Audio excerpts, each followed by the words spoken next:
There are two carnivore foods that I don't eat. And today I'm going to tell you what those foods are and why I don't eat them. So let's just jump straight into this. And let me tell you that the second one is probably a bit of a surprise, but I'll explain that a little bit here in a little bit. So let's jump into the first one right away. And the first one that I don't eat is organ meats. Now, I know a lot of people like to eat organ meats, particularly liver, and they like to talk about it, eating them and how nutrient dense they are. And it is true, they are very nutrient dense, but you don't need to eat organs, liver, whatever, um, in order to get the best benefits out of the carnivore diet.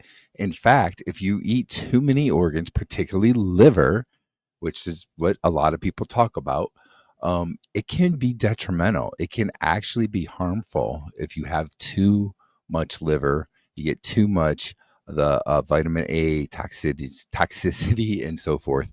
So, for me personally, I don't really like the taste of it. I have tried liver once before, and I just wasn't really that into it, and I don't feel the need for anything from liver that I'm not getting in anything else from my carnivore diet, so I don't eat it. And there's lots of people out there that don't. Like Dr. Anthony Chafee, for instance, has talked about this, that he doesn't really eat liver.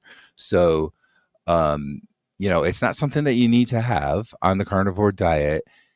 And if you don't really like the taste and so forth, and you're just not into it, then there's no reason to do it. And that's why I don't eat liver or any other type of organ meats. I pretty much stick with my basics. I like beef, so I tend to have a lot of steak, ground beef, you know, chuck roast, those types of things. I eat a lot of eggs. I'll eat some chicken, like maybe some chicken thighs or chicken wings, but most of the time it's predominantly like beef or eggs that I eat.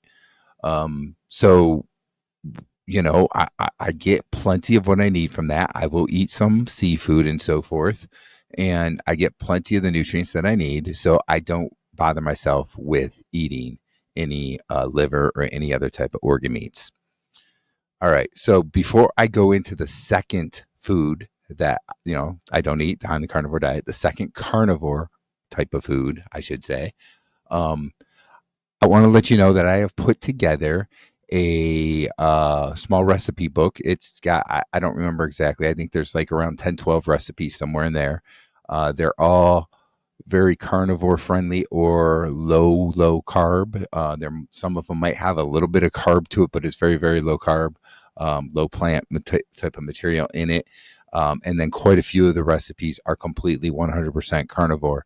So if you are interested in that, that's a free recipe guidebook that I have. If you're interested in it, down in the comments below, just put in recipe and I will get you the link for that download of that recipe book. Again, I don't remember exactly. I think it's like around 10 to 12 different recipes, different types of foods. If you're the type of person that you like a little bit more variation, or you get tired of eating the same things, you want to check out a recipe book like that, because it gives you just a few different things that maybe you wouldn't normally be eating. And again, they're going to be very, very low carb or even completely carnivore. So, again, in the comments below, just type in recipe and I'll get a link to you for that download. All right, so now let's go to the second carnivore food that I do not eat, and that is farm raised fish or seafood. Now, I will eat fish and seafood, but I want it to be wild caught. I don't want to go with the farm raised. And there is a reason for that.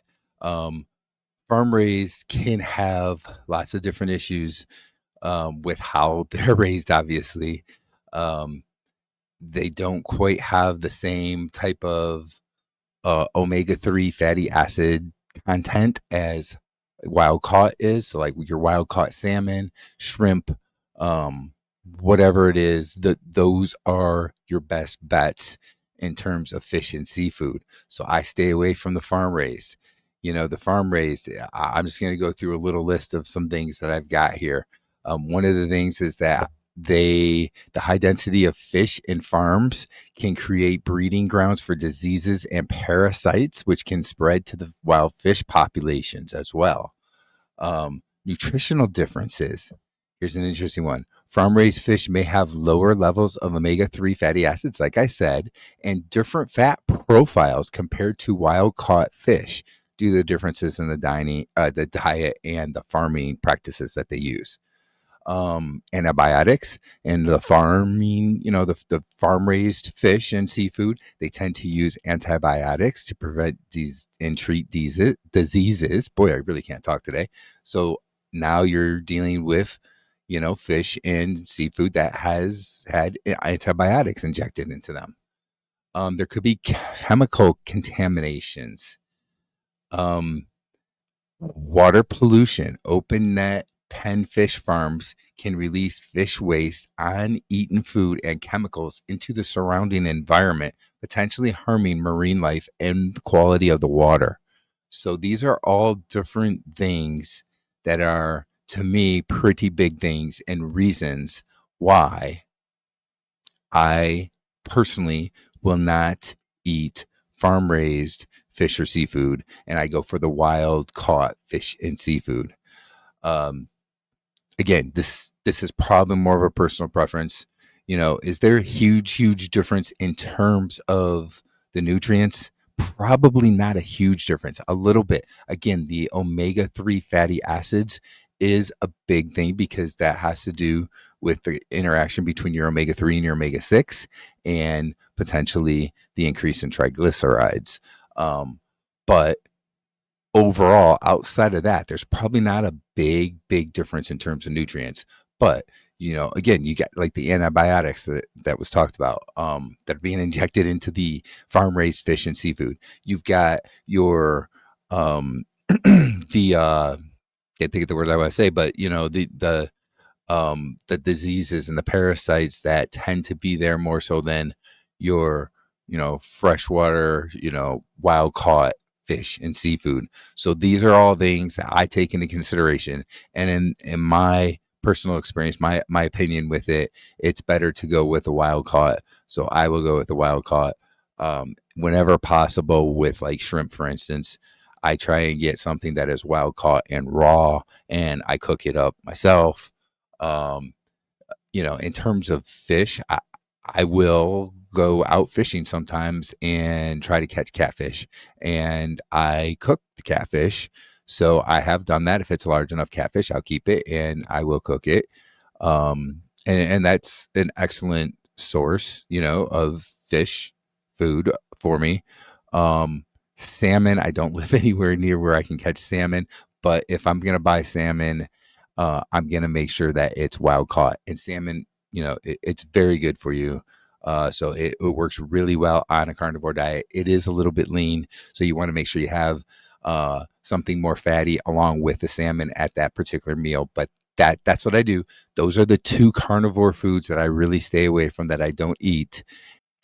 And now, if you're looking for something about, let's say you're new to the carnivore diet and you're looking into something about mistakes that I've done on the carnivore diet, I've got a video right here for that you can go and take a look at next. So go ahead and look at that video next, and I'll see you in there.